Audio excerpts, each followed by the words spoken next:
In a city called Stonetown, near a port called Stonetown Harbor, a boy named Reynie Muldoon was preparing to take an important test. It was the second test of the day. The first had been in an office across town. After that one he was told to come here, to the Monk Building on 3rd Street, and to bring nothing but a single pencil and a single rubber eraser, and to arrive no later than 1 o'clock. If he happened to be late, or bring 2 pencils, or forget his eraser, or in any other way deviate from the instructions, he would not be allowed to take the test, and that would bet hat. Reynie, who very much wanted to take it, was careful to follow the instructions. Curiously enough, these were the only ones given. He was not told how to get to the Monk Building, for example, and had found it necessary to ask directions to the nearest bus stop, acquire a schedule from a dishonest bus driver who tried to trick him into paying for it, and walk several blocks to catch the 3rd Street bus. Not that any of this was difficult for Reynie Muldoon.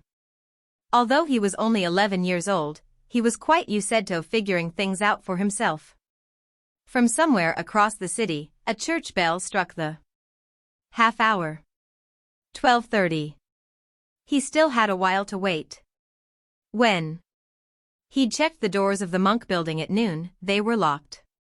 So Reynie had bought a sandwich at a deli stand and sat down on this park bench to eat. A tall building in Stonetown's busiest district must surely have many offices inside, he thought.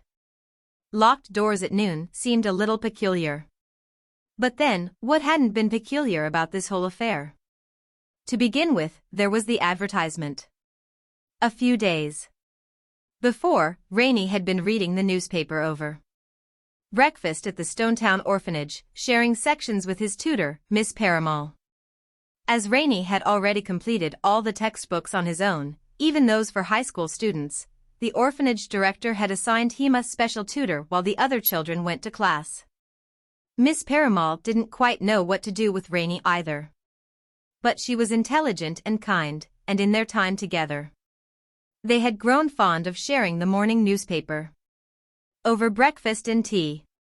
The newspaper that morning had been filled with the usual headlines, several of them devoted to what was commonly called the emergency.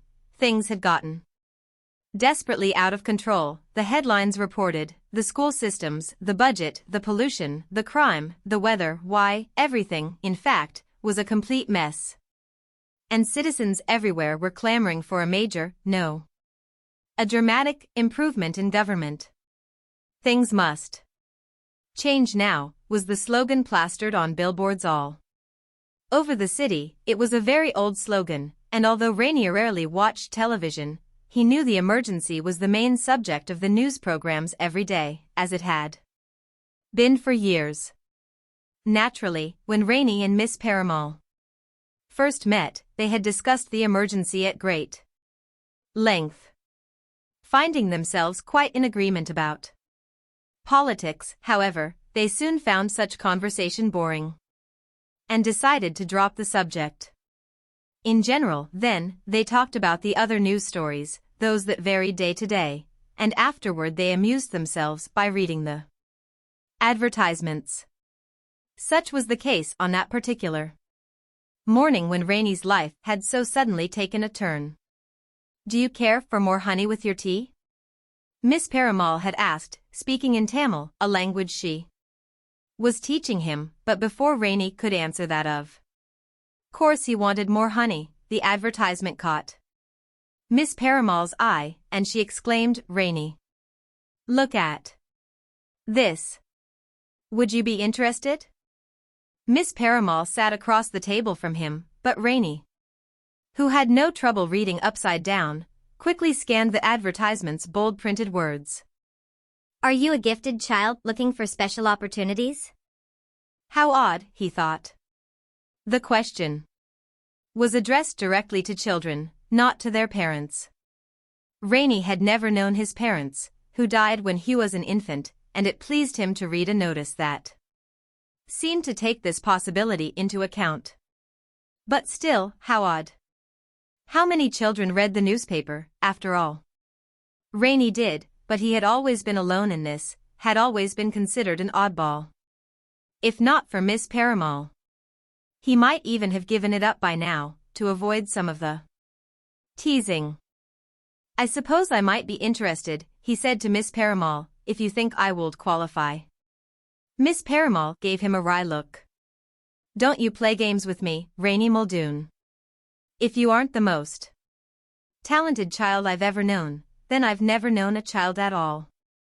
There were to be several sessions of the test administered over the weekend. They made plans for Reynie to attend the very first session. Unfortunately, on Saturday Miss Paramal's mother fell ill and Miss Paramal couldn't take him. This was a real disappointment to Reynie, and not just because of the delay. He always looked forward to Miss Paramal's company, her laughter, her wry expressions, the stories she told, often in Tamil, of her childhood in India, even the occasional sighs she made when she didn't think he was aware. They were gentle and lilting, these sighs, and despite their melancholy Reynie loved to hear them. Miss Paramal sighed when she was feeling sad for him, he knew, sad to see him teased by other children, sad the poor boy had lost his parents. Pipe-hand Reynie wished he hadn't worried her, but he did like knowing she cared. She was the only one who did, not counting Seymour, the orphanage cat, with whom Reynie spent the day in the reading room, and he only wanted Tobe petted. Quite apart from his eagerness to take the special test, Reynie simply missed Miss Paramal. He was hopeful, then, when Mr. Rutger, the orphanage director, informed him late that evening that Miss Paramal's mother was considerably improved. Reynie was in the reading room again, the only place in the orphanage where he could be assured of solitude, no one else ever ventured into it, and freedom from persecution. At dinner, an older boy named Vic Mordroff had tormented Reynie for using the word enjoyable to describe the book he was reading.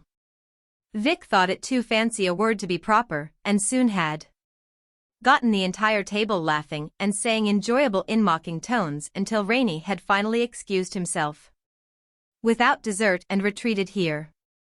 "Yes, she's much better," said Mr. Rutger, through a mouthful of cheesecake. He was a thin man with a thin face, and his cheeks positively bulged as he chewed. "Miss Paramal just telephoned with the news. She asked for you, but as you were not to be found in the dining hall, and I was in the middle of dinner, I took the message for you." "Thank you," said Reynie with a mixture of relief and disappointment. Cheesecake was his favorite dessert. "I'm glad to hear it."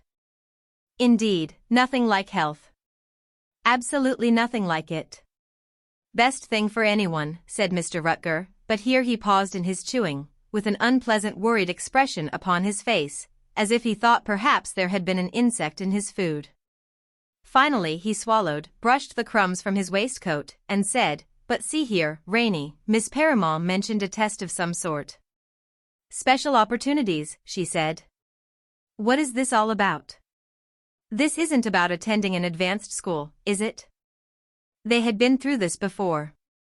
Reynie had repeatedly asked permission to apply elsewhere, but Mr. Rutger had insisted Reynie would fare better here, with a tutor, than at an advanced school.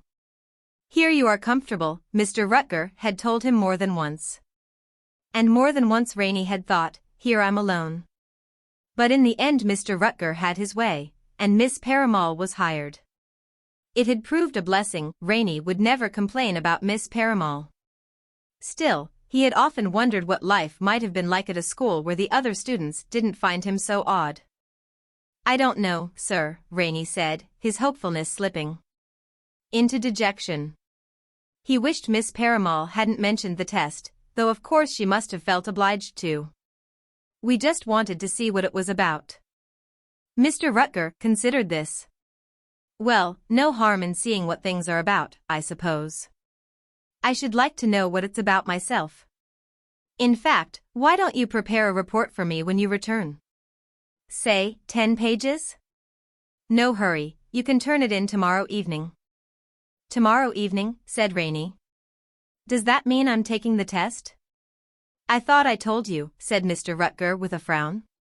"Miss Paramal will come for you first thing in the morning." He took out an embroidered handkerchief and blew his nose with great ferocity. And now, Reynie, I believe I'll leave you to your reading. This dusty room is a hardship on my sinuses. Be a good man and run a feather duster over the shelves before you leave, will you? After hearing this news, Reynie could hardly return to his reading. He flailed about with the feather duster and went straight to bed, as if doing so would hasten the morning's arrival. Instead, it lengthened his night, for he was far too eager and anxious to sleep. Special opportunities, he kept thinking over and over again. He would have been thrilled to get a crack at plain old regular opportunities, much less special ones. Just before dawn he rose quietly, got ready with the lights off so as not to disturb his roommates. They often snarled at him for reading in bed at night, even when he used a tiny pen light under the covers, and hurried down to the kitchen. Miss Paramal was already waiting for him. She had been too excited to sleep, as well, and had arrived early. The kettle was just beginning to whistle on the stove, and Miss Paramal, with her back to him, was setting out cups and saucers. "Good morning, Miss Paramal," he said froggily. He cleared his throat. "I was glad to hear your mother's doing better." "Thank you, Reynie." "Would you?" Miss Paramal turned then, took one look at him, and said, "You'll not make a good impression dressed like that, I'm afraid. One mustn't wear striped pants with a checkered shirt, Reynie. In fact, I believe those must belong to a roommate, they're at least a size too big. Also, it appears that one of your socks is blue and the other purple." Reynie looked down at his outfit in surprise. Usually he was the least noticeable of boys. He was of average size, of an average pale complexion, his brown hair was of average length, and he wore average clothes. This morning, though, he would stand out in a crowd, unless it happened to be a crowd of clowns. He grinned at Miss Paramal and said, "I dressed this way for luck." "Luckily you won't need luck," said Miss Paramal, taking the kettle from the stove. "Now please go change, and this time turn on your light, never mind how your roommates grumble, so that you may have better luck choosing your clothes."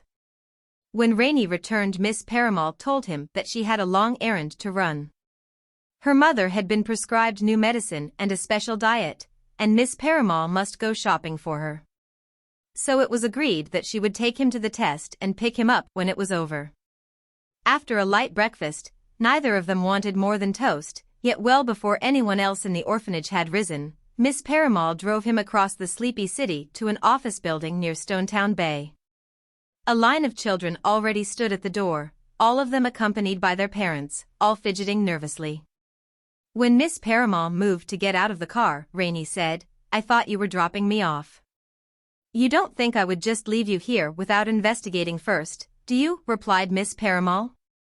"The notice didn't even list a telephone number for questions.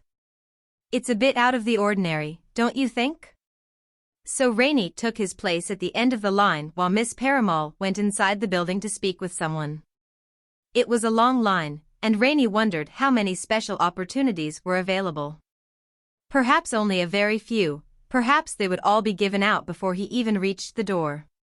He was growing anxious at this idea when a friendly man ahead of him turned and said, "Don't worry, son, you haven't long to wait. All the children are to go inside together in a few minutes.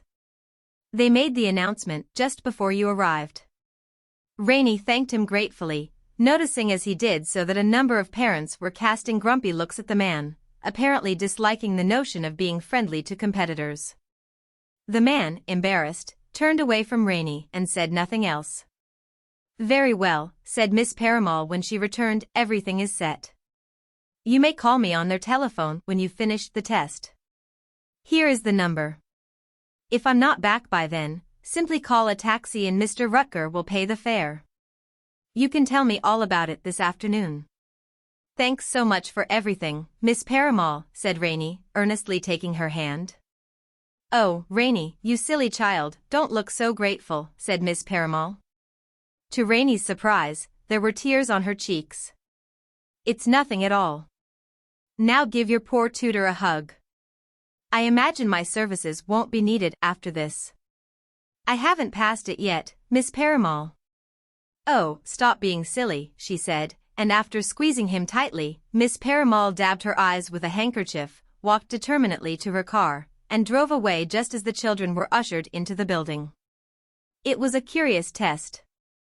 The first section was rather what Reynie would have expected, 1 or 2 questions regarding octagons and hexagons, another devoted to bushels of this and kilograms of that, and another that required calculating how much time must pass before 2 speeding trains collided.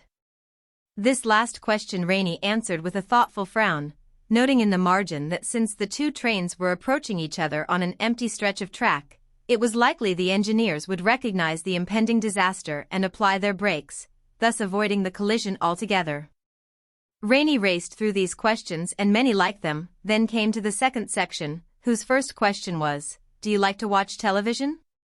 This certainly was not the sort of question Reynie had expected. It was only a question of preference. Anyway, of course he liked to watch television, everybody liked to watch television. As he started to mark down the answer, however, Reynie hesitated. Well, did he really?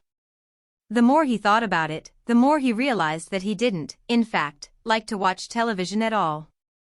I really am an oddball, he thought, with a feeling of disappointment. Nonetheless, he answered the question truthfully, "No." The next question read, "Do you like to listen to the radio?" And again, Reynie realized that he did not, although he was sure everyone else did. With a growing sense of isolation, he answered the question, "No." The third question, thankfully, was less emotional. It read, "What is wrong with this statement?" How funny, Reynie thought, and marking down his answer he felt somewhat cheered. "It isn't a statement at all," he wrote. "It's a question." The next page showed a picture of a chessboard, upon which all the pieces and pawns rested in their starting positions, except for a black pawn, which had advanced 2 spaces. The question read, "According to the rules of chess, is this position possible?" Reynie studied the board a moment, scratched his head, and wrote down his answer, "Yes." After a few more pages of questions, all of which Reynie felt confident he had answered correctly, he arrived at the test's final question, "Are you brave?" Just reading the words quickened Reynie's heart. Was he brave? Bravery had never been required of him, so how could he tell? Miss Paramal would say he was. She would point out how cheerful he tried to be despite feeling lonely, how patiently he withstood the teasing of other children, and how he was always eager for a challenge. But these things only showed that he was good-natured, polite, and very often bored. Did they really show that he was brave? He didn't think so. Finally he gave up trying to decide and simply wrote, "I hope so."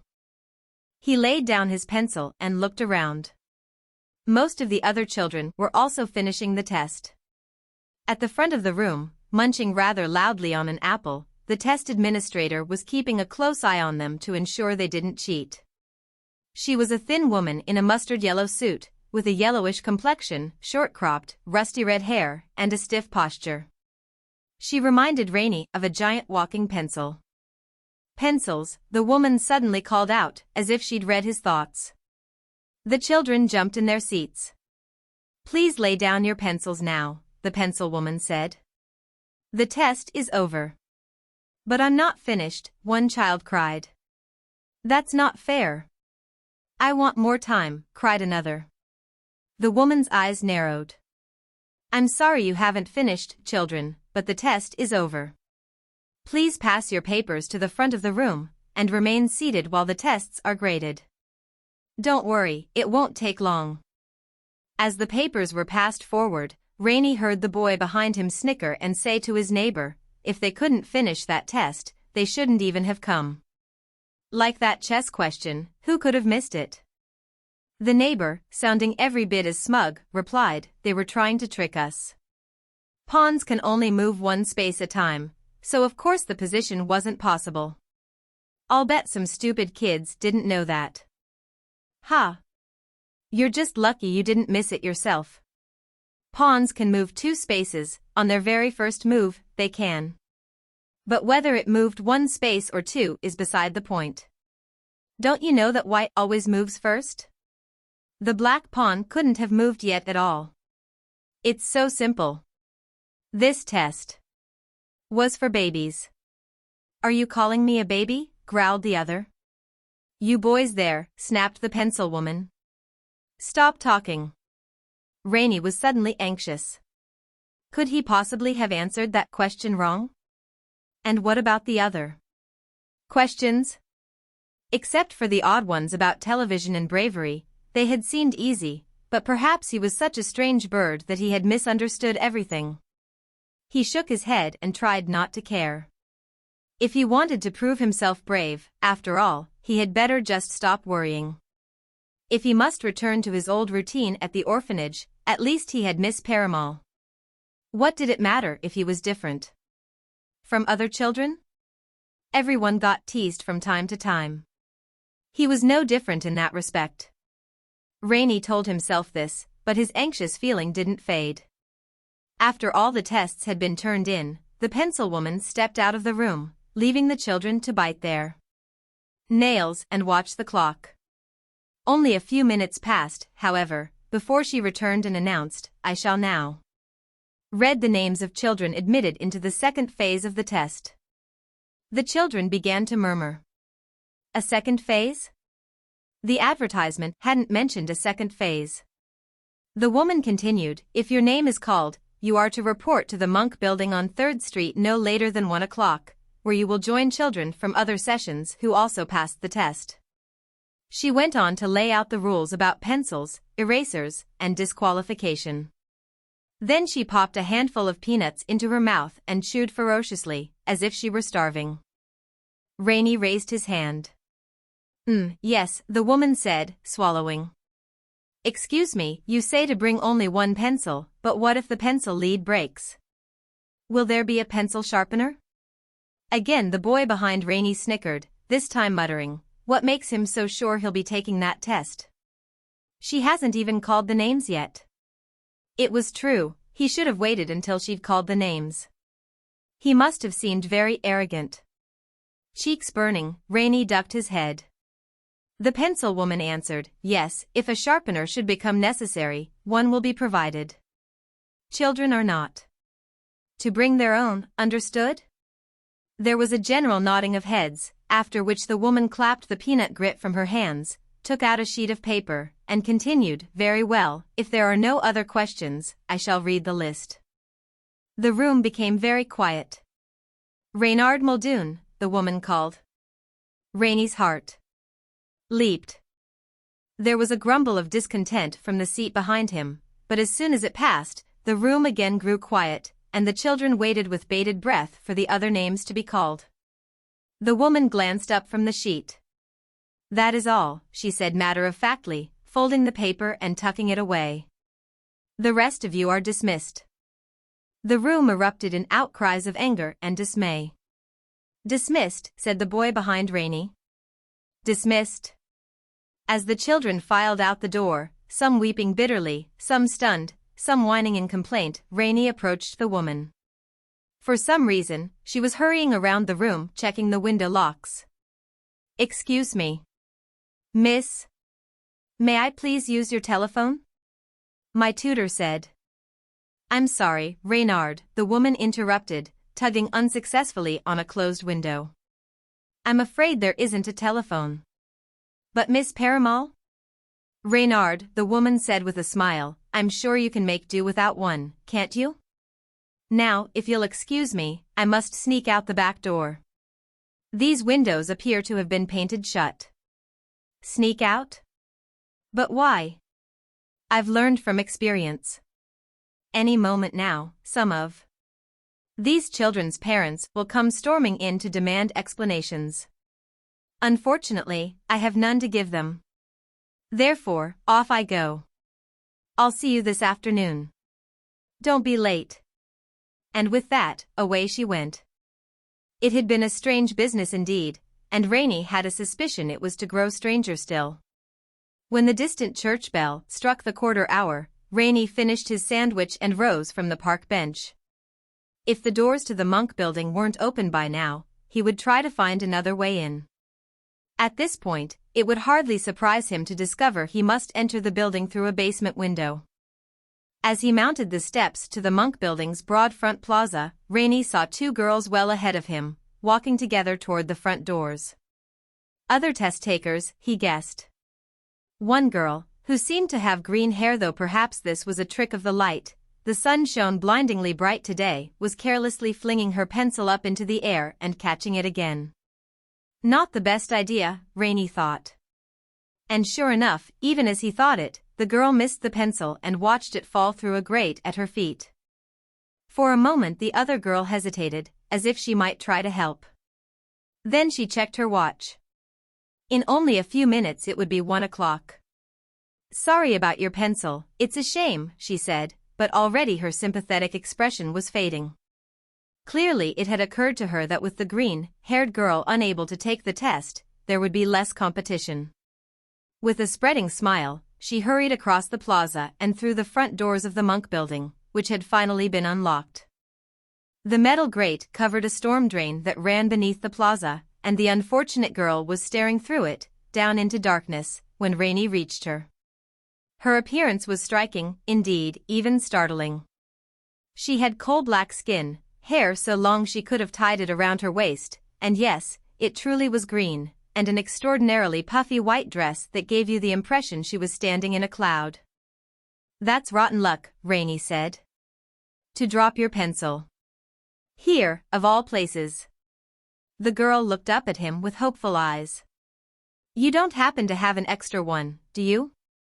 "I'm sorry. I was told to bring." I know, she interrupted. "Only one pencil." "Well, that was my only pencil, and a fat lot of good it will do me down in that drain." She stared wistfully through the grate a moment, then looked up at Reynie as if surprised to see him still standing there. "What are you waiting for? The test starts any minute." "I'm not going to leave you here without a pencil," Reynie said. "I was surprised your friend did." "Friend?" "Oh, that other girl." "She's not my friend, we just met at the bottom of the steps. I didn't even know her name. For that matter, I don't know yours either." "Reynie Muldoon. You can call me Reynie." "Okay, Reynie, nice to meet you. I'm Rhonda Kazembe. So now that we're friends and all that, how do you intend to get my pencil back?" "We'd better hurry, you know. 1 minute late and we're disqualified." Reynie took out his own pencil, a new yellow number 2 that he'd sharpened to a fine point that morning. "Actually," he said, "we'll just share this one." He snapped the pencil in two and handed her the sharpened end. "I'll sharpen my half and we'll both be set. Do you have your eraser?" Rhonda Kazembe was staring at her half of the pencil with a mixture of gratitude and surprise. "That would never have occurred to me," she said, breaking it like that. "Now, what did you say?" "Oh, yes, I have my eraser." "Then let's get going, we only have a minute," Reynie urged. Rhonda held back. "Hold on, Reynie. I haven't properly thanked you." "You're welcome," he said impatiently. "Now let's go." Still she resisted. "No, IRL, I want to thank you. If it weren't for you, I couldn't have taken this test, and do you want to know something?" Glancing around to be sure they were alone, Rhonda whispered, "I have the answers. I'm going to make a perfect score." "What? How?" "No time to explain. But if you sit right behind me, you can look over my shoulder. I'll hold up my test a bit to make it easier." Reynie was stunned. How in the world could this girl have gotten her hands on the answers? And now she was offering to help him cheat. He was briefly tempted, he wanted desperately to learn about those special opportunities. But when he imagined returning to tell Miss Paramal of his success, hiding the fact that he'd cheated, he knew he could never do it. "No, thank you," he said. "I'd rather not."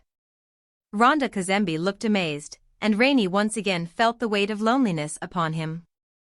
If it was unpleasant to feel so different from the other children at Stonetown Orphanage, how much worse was it to be seen as an oddball by a green-haired girl wearing her own personal fog bank.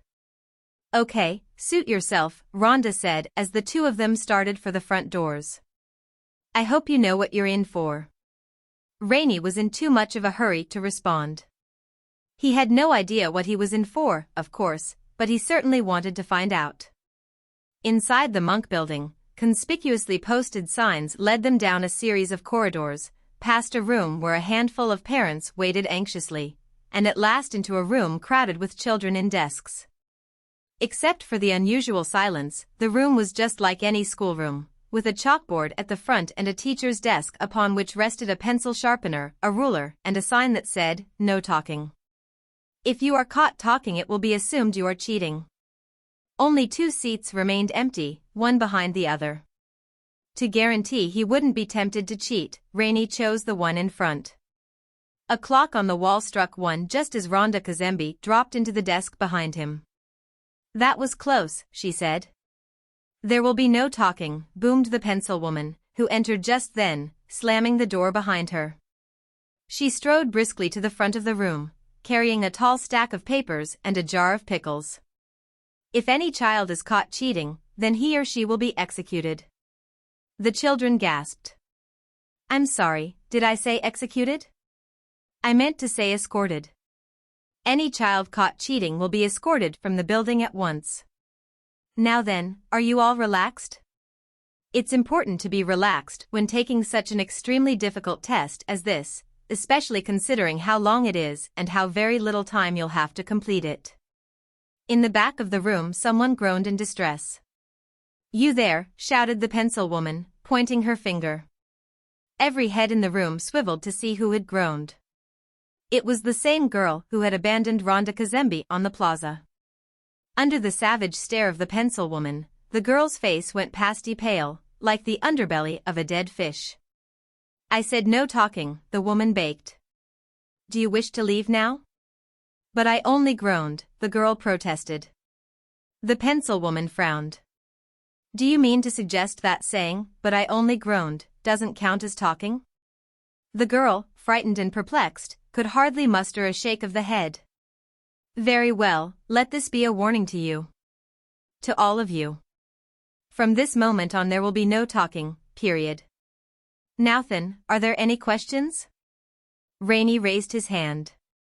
"Reynie Muldoon, you have a question?" Reynie held up his broken pencil and made a pencil sharpening motion with the other hand. "Very well, you may use the pencil sharpener on my desk." Reynie hustled forward, sharpened his pencil. He felt all eyes upon him as he ground away, checked the tip, and ground away again, and hurried back to his seat. As he did so, he noticed Rhonda Kazembe slipping a tiny piece of paper from the sleeve of her cloud dress, the list of test answers. She was taking quite a risk, Reynie thought, but he had no chance to reflect on it further, as the pencil woman now launched into the rest of her speech. "You shall have 1 hour to complete this test," she barked, "and you must follow these directions exactly. First, write your name at the top of the test. Second, read all the questions and answers carefully. Third, choose the correct answers by circling the appropriate letter. Fifth, bring the completed test to me. Sixth, return to your seat and wait until all the tests have been graded, at which time I will announce the names of those who pass." The children were shifting uneasily in their seats. What had happened to the 4th step? The pencil woman had skipped from 3rd to 5th. The children looked at one another, not daring to speak. What if the 4th step was GPP important? Reynie was waiting, hoping someone else would raise a hand for a change. When no one did, he timidly raised his own. "Yes, Reynard?" He pointed to his mouth. "Yes, you may speak. What is your question?" "Excuse me, but what about the 4th step?" "There is no 4th step," she replied. "Any other questions?" Utterly baffled now, the children held their tongues. "To pass this test," the pencil woman went on, "you must correctly answer every question, by which I mean every question. If you skip even one question, or answer one incorrectly, you will fail the test." "No problem," whispered Rhonda Kazembe from behind Reynie. The pencil woman's eyes darted to their side of the room. She stared hard at Reynie, whose mouth went dry. Why on earth didn't Rhonda keep her mouth closed? Was she trying to get them thrown out? You may begin the test as soon as you receive it, said the pencil woman, turning away at last, and Reynie resisted the urge to sigh with relief. Even a sigh might disqualify him. Besides, what relief he felt didn't last long. The pencil woman had begun handing out the tests. The first child to receive one was a tough-looking boy in a baseball cap who eagerly grabbed it, looked at the first question, and burst into tears. The girl behind him looked at her test, rubbed her eyes as if they weren't working properly, then looked again. Her head wobbled on her neck. If you begin to feel faint, said the pencil woman, moving on to the next child, place your head between your knees and take deep breaths. If you think you may vomit, please come to the front of the room, where a trash can will be provided. Down the row she went, distributing the tests. The crying boy had begun flipping through the test now. There appeared to be several pages, and with each new page his sobs grew louder and more desperate. When he reached the end, he began to wail. I'm afraid loud weeping isn't permitted, said the pencil woman. Please leave the room. The boy, greatly relieved, leaped from his desk and raced to the door, followed at once by two other children who hadn't received the test yet but were terrified now to see it. The pencil woman closed the door. If any others flee the room in panic or dismay, she said sternly, please remember to close the door behind you. Your sobs may disturb the other test takers. She continued handing out the test. Child after child received it with trembling fingers, and child after child, upon looking at the questions, turned pale, or red, or a subtle shade of green. By the time the pencil woman dropped the pages upon his desk, dread was making Reynie's stomach flop like a fish. And for good reason, the questions were impossible. The very first one read. The territories of the Naxchivan Autonomous Republic and the Nagorno-Karabakh region are disputed by what two countries? A. Bhutan, which under the 1865 Treaty of Sincha border land to Britain, and Britain, which in exchange for that land provided Bhutan an annual subsidy, and under whose influence Bhutan's monarchy was established in 1907.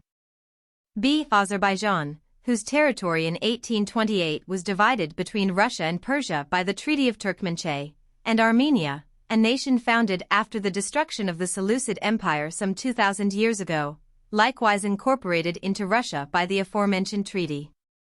C.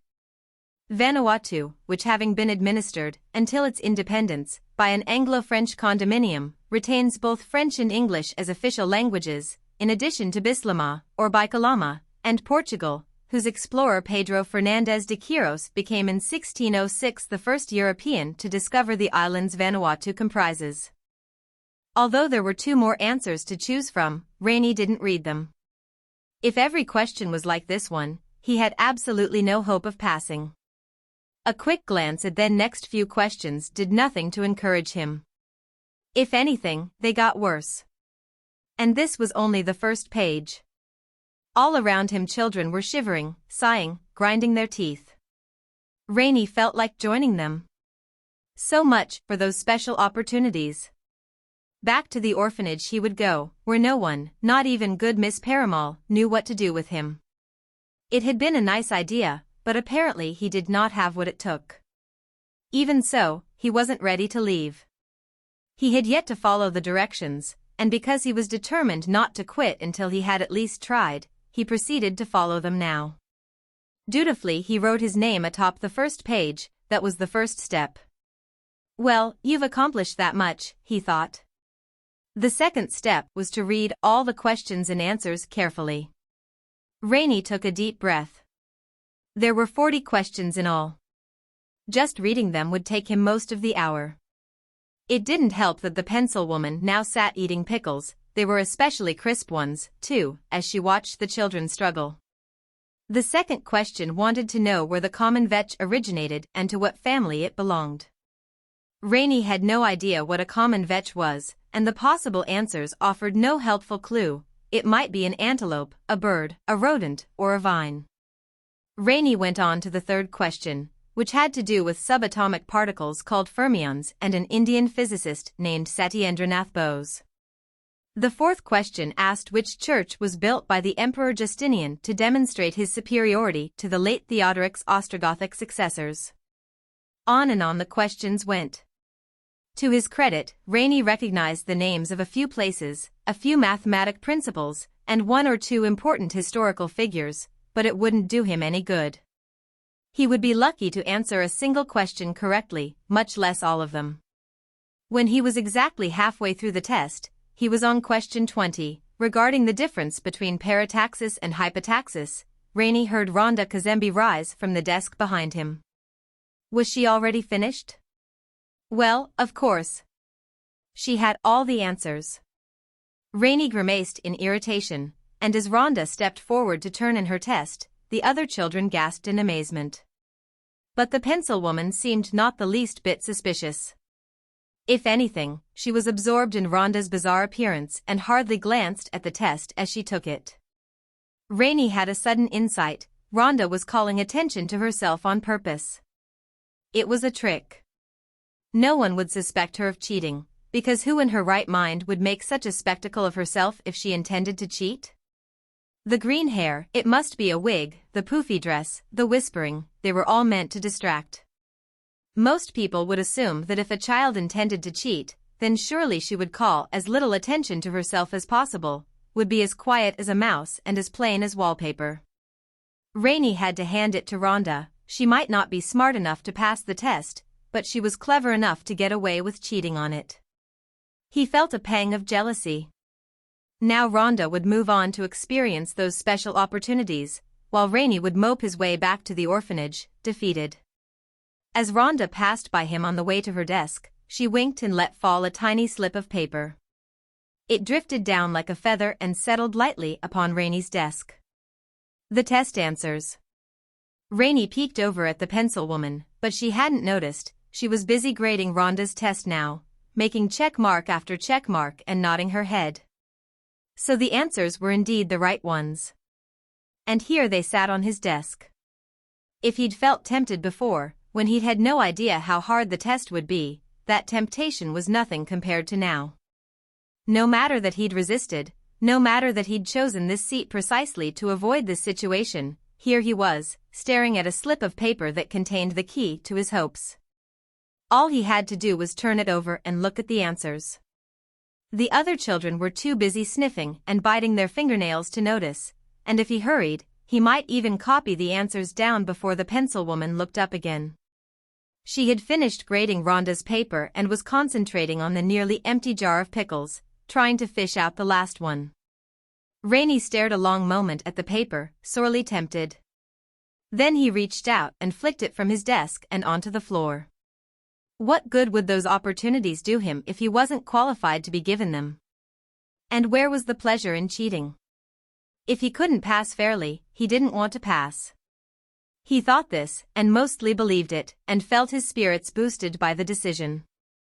But even so, a few seconds passed before he could tear his eyes from the paper on the floor. All right, he told himself, returning to the test. Get a move on, Reynie, and don't look back. There's no time to waste. Indeed there wasn't, as a glance at the wall clock confirmed. Less than half an hour remained, and Reynie had more than half the test yet to read.